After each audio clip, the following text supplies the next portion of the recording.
A'udzubillahi minasyaitonirrajim. Bismillahirrahmanirrahim. Assalamualaikum warahmatullahi wabarakatuh. Jumpa kembali di channel Sampul Hitam yang tentunya akan berbagi cerita. Dan untuk cerita kali ini masih akan melanjutkan cerita yang sebelumnya yang berjudul Kisah Tragis Penari Jaipong.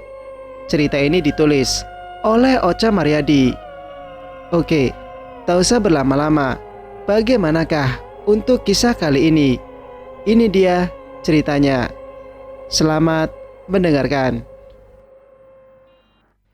Sekuat tenaga aku berusaha menghentikan Mas Dimas. Dengan sisa napasku yang terasa sudah di ubun-ubun, dibarengi darah segar yang terus keluar dari mulutku. Aku tak ingin Mas Dimas melawan mereka. Aku takut mereka akan berbuat nekat. Aku ingin Mas Dimas segera pergi meninggalkan mereka dan membawaku bersamanya. Setelah Mas Dimas mendengar suaraku, Mas Dimas sontak menghentikan langkahnya dan berbalik ke arahku. Tubuhku yang tak berdaya lagi dipeluknya, dipangkunya. Teramat sakit kenyataan yang ia hadapi. Ia tak pernah menyangka semua ini akan terjadi.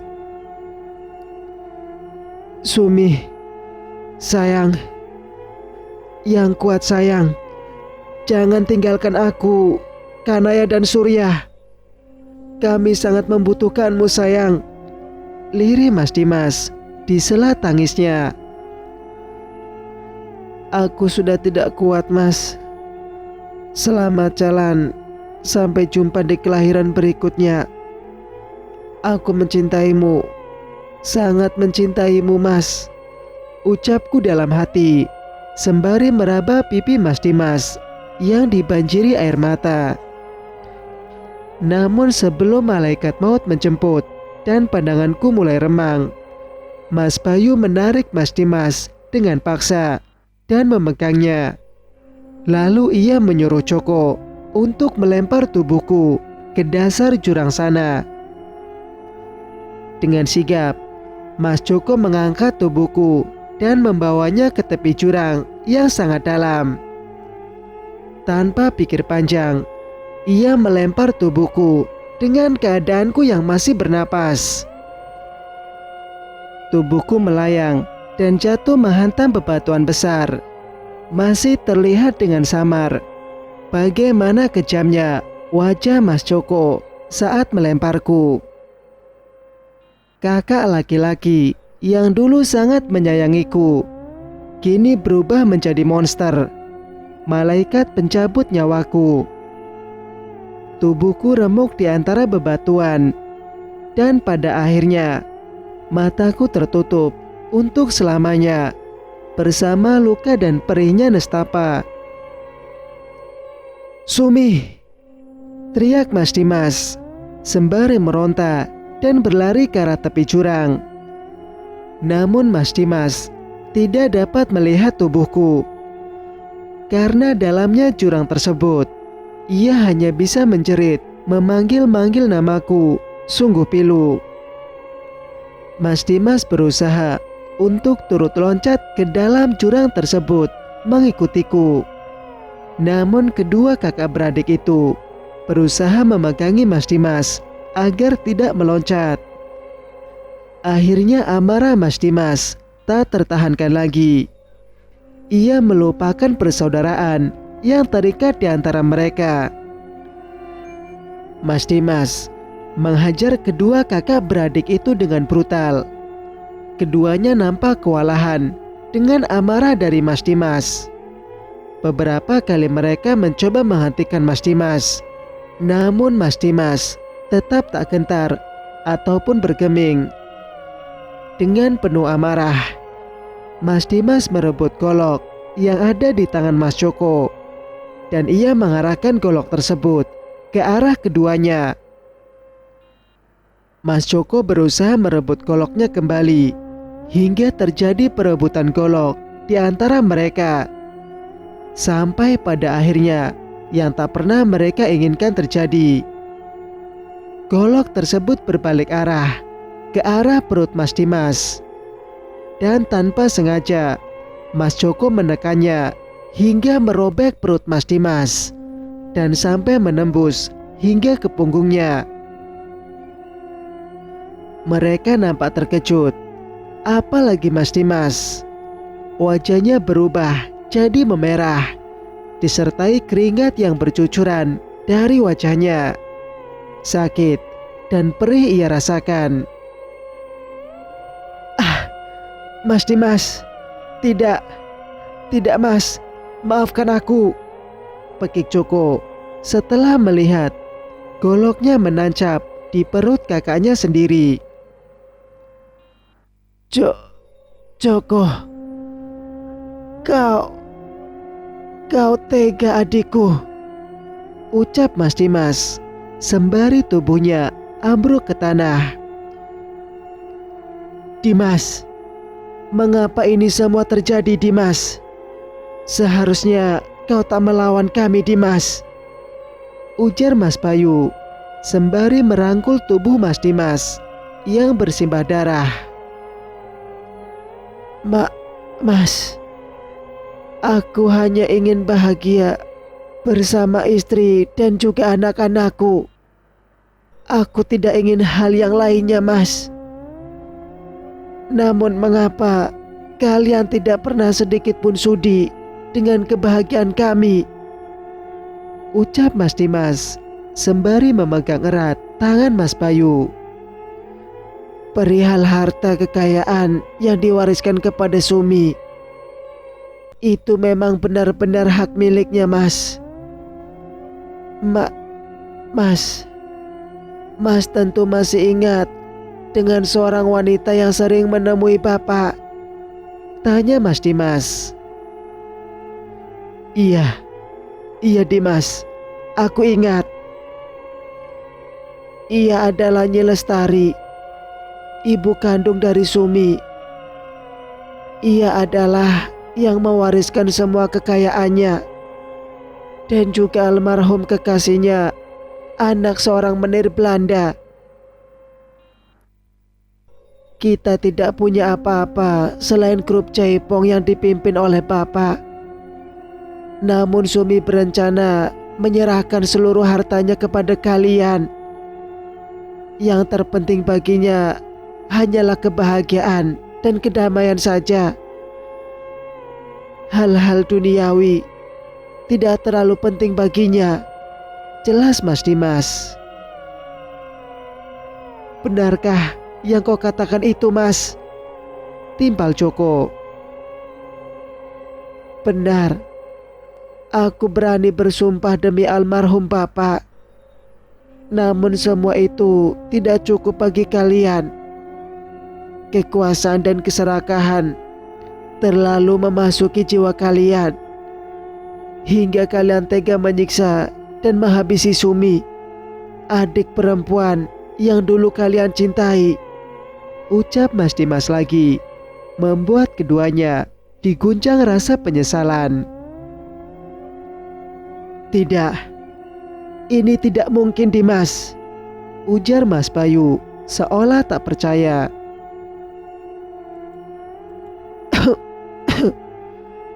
Terserah kalian saja. Kalau kalian tetap tak percaya, Mas, Joko, aku sudah tidak kuat. Sebentar lagi aku akan menyusul Sumi ke surga. Titip anak-anak ya. Tolong sayangi mereka dan jaga mereka seperti kalian menjaga anak kalian sendiri. Tidak, kau tidak boleh pergi, Mas, rintih Joko. Selamat jalan, Mas, Joko. Aku sangat menyayangi kalian berdua. Dan kegelapan pun datang menjemput jiwa Mas Dimas. Mas Dimas menutup matanya untuk selama-lamanya. Dimas, tidak, Aku tidak membunuhnya. Mas Dimas tidak mungkin mati. Aku tidak membunuhnya. Tidak. Joko terus meracau, seperti orang tak waras setelah melihat Mas Dimas tidak bernapas lagi. Joko, Joko, tenangkan pikiranmu bodoh, pekik Mas Bayu sembari mengguncang tubuh adiknya yang terlihat linglung tersebut. Tidak, aku tidak membunuhnya, Mas. Mas Dimas tidak mungkin mati, ucap Joko lagi. Iya, kau ataupun aku tidak ada yang membunuhnya. Tidak boleh ada yang tahu kejadian ini. Ayo, kita angkat dan bawa pulang jasad Dimas ke rumah. Dan katakan pada semua orang, ini perampokan dan pembunuhan. Ingat itu Joko, titah Mas Bayu. Iya, tidak, aku tidak membunuhnya. Mas Joko terus mengucap kata itu berulang-ulang. Diam goblok. Ayo angkat dan dengarkan apa yang aku perintahkan. Akhirnya mereka mengangkat dan membawa tubuh Mas Dimas yang tidak bernyawa lagi tersebut. Tidak lupa sebelum ia mengangkat tubuh Mas Dimas, ia terlebih dahulu mencabut dan melempar golok Joko ke arah jurang.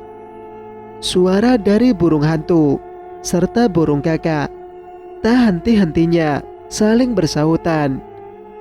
Mereka seolah merasakan ketakutan dengan tragedi yang mereka saksikan di malam yang kelam itu. Sepanjang perjalanan, Mas Joko terus meracau, melontarkan kata-kata yang sama. Sampai pada akhirnya, ia membungkam mulutnya setelah Mas Bayu menamparnya dengan keras. Ia sangat takut karena sebentar lagi mereka akan sampai di perkampungan. Fajar kian menyingsing. Mereka akhirnya sampai di depan rumah dengan menggotong jasad Mas Dimas yang terlihat mengenaskan. Semua orang berhamburan ingin menyaksikan dengan jelas. Anggota keluarga sangat terkejut, termasuk dengan kedua anak angkat Mas Dimas, Surya dan Kanaya. Kanaya berusaha berlari ke arah Mas Dimas. Namun dengan sigap, Surti menangkapnya dan menutup kedua matanya. Surya pun tidak kalah terkejutnya. Anak berusia 15 tahun itu berusaha tegar dan menenangkan adiknya yang terus meronta memanggil nama bapaknya. Semua saling bertanya-tanya, termasuk juga dengan Surti dan Budi.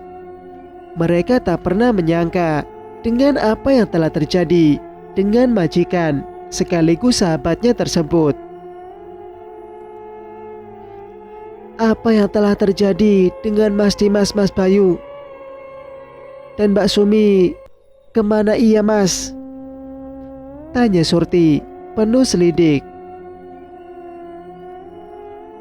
Kita dirampok dan Dimas telah terbunuh. Sementara Sumi dibawa mereka entah kemana. Jelas Mas Bayu. Tidak, Wah pasti bohong. Kemana kau sembunyikan ibu kami? Wah kan yang telah tega menghabisi nyawa bapak kami. Wah jahat. Selama ini Wah tidak pernah suka terhadap ibu ataupun bapak. Iya kan? Sabar Surya setelah mendengar penjelasan dari Mas Bayu. Ia seolah tak percaya dengan apa yang diucapkan Mas Bayu. Anak kurang ajar.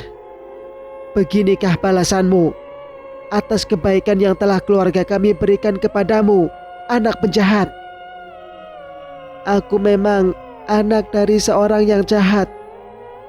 Namun aku ataupun almarhum kedua orang tua kandungku tidak sejahat kau, Uwa. Manusia serakah, ucap Surya lagi. Diam kau, atau... Mas Bayu mengangkat tangannya ke udara dan siap mendaratkannya di pipi Surya. Tunggu Mas, ampuni dia, ia masih anak-anak. Dengan sigap, Budi merangkul tubuh Surya dan membawanya menghindar dari Mas Bayu. Bawa pergi kedua anak pungut ini sebelum aku berubah pikiran. Surti, tolong bawa Surya dan Kanaya ke kamarnya. Baik Mas. Ayo sayang. Surti menuruti suaminya dan menarik serta menggandeng Surya yang tengah emosi. Kemana ibu kami, Uwa? Aku tidak akan pernah memaafkan Uwa kalau sampai ibu kami tidak juga ditemukan. Shh. Surti membekap mulut Surya yang terus meracau. Ia tidak ingin kalau sampai Mas Bayu menyakitinya. Anak setan, apa yang kalian lihat? Ayo, segera kita urus pemakaman Dimas, titah Mas Bayu. Sementara itu, Mas Joko hanya terdiam dan mematung. Ia tak pernah mengucapkan satu kata pun sampai pemakaman Mas Dimas selesai. Namun di tengah-tengah warga yang berkerumun mendatangi tahlilan untuk Mas Dimas, Mas Bayu tiba-tiba mengamuk dan meracau seperti orang linglung. Ia terus berucap kalau ia bukan pembunuh dari Mas Dimas dan Mas Dimas tidak mungkin terbunuh. Melihat kejanggalan itu, para warga maupun anggota keluarga saling berbisik satu dengan yang lainnya. Mereka heran dengan apa yang menimpa Joko dan juga almarhum Mas Dimas. Semuanya terasa janggal. Hingga di suatu hari, Mas Joko terpaksa dikurung di kamarnya sendiri karena Mas Bayu takut kejahatannya akan terbongkar kalau Mas Joko terus bersikap seperti itu. Sementara itu, Kanaya dan Surya terus menangis meratapi kepergian dan kehilangan ibu dan juga bapaknya. Surya yang terlihat tegar kini berubah menjadi lemah setelah mendapati ibunya tidak terlihat bersama dengan bapaknya. Ia sangat merindukan sosok dari ibu yang sangat menyayanginya tersebut. Aku yakin, Bi, ini semua adalah perbuatan dari Uwak Bayu dan Uwak Joko. Aku yakin itu.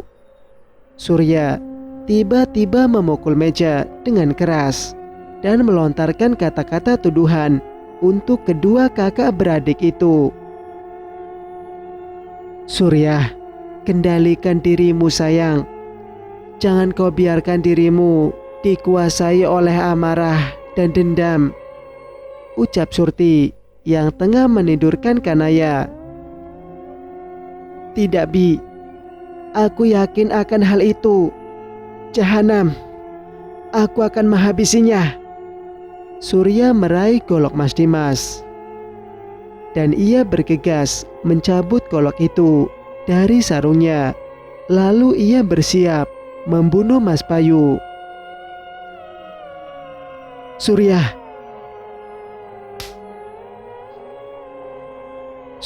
jatuh tersungkur ke lantai setelah tangan kanan Surti dengan spontan mendarat di pipinya. Ia meringis kesakitan dengan air mata yang mulai berjatuhan membasahi pipinya. Melihat hal itu, Surti merasa bersalah dan merasa iba. Segera memeluk tubuh Surya dan meminta maaf atas kehilafannya tersebut. Namun Surya yang dikuasai amarah, berontak dan mendorong Surti dengan kasar. Golok milik Mas Dimas yang tergeletak di sampingnya diraih olehnya, dan ia mencoba ingin menemui Mas Bayu lagi. Surya! Dengan cepat, Surti segera menahan langkahnya dan mencoba merebut golok yang Surya pegang. Kemari kau Surya, lihat dirimu, lihat. Surti menarik tangan Surya dan membawa Surya ke depan cermin. Ayo perhatikan tubuhmu dengan seksama. Ayo, bentak Surti lagi. Surya hanya terdiam sembari menangis. Kau tidak bisa melawan uakmu dengan kondisimu yang seperti ini Surya.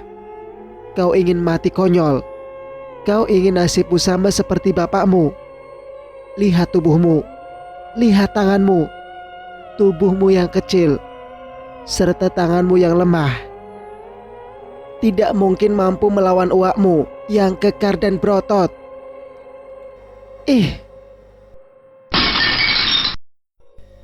Ibu!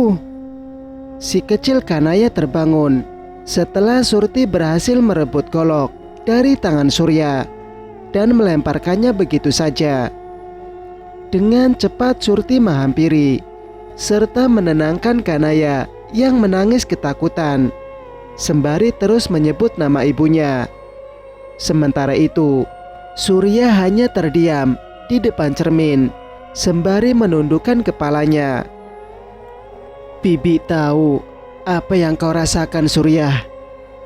Dan Bibi juga sangat-sangat kehilangan ibu serta bapakmu. Bukan hanya kau saja. Dan Bibi juga yakin ini semua ada hubungannya dengan uakmu, Bayu dan Joko. Mereka pasti dalang di balik semua ini. Tetapi apa daya Surya, kita tidak bisa melawan dan tidak punya banyak bukti untuk mengungkap kebenaran yang mereka lakukan.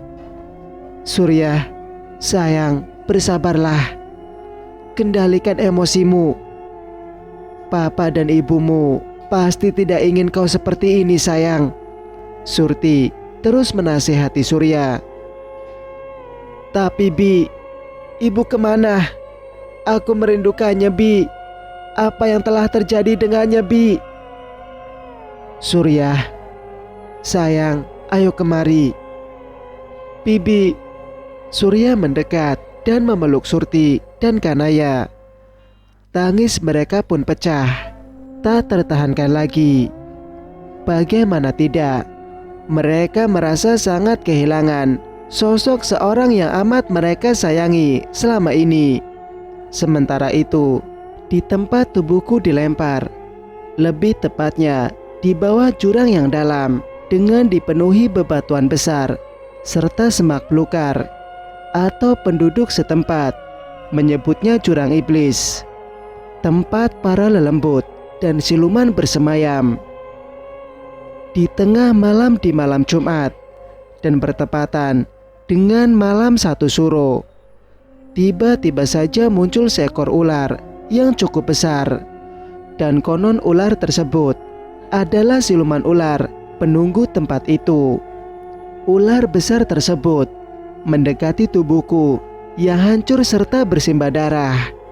Lalu ia membuka mulutnya dan menyemburkan cairan yang bercahaya ke seluruh tubuhku.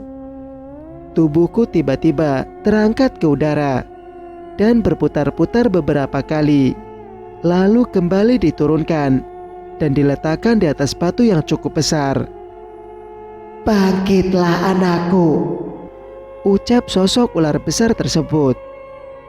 Dan dengan spontan aku membuka kedua mataku dan segera bangun dari atas batu besar tersebut. Kupandangi serta kuraba-raba seluruh anggota tubuhku. Tidak ada luka lagi yang tertinggal di tubuhku, termasuk luka yang menganga di perutku.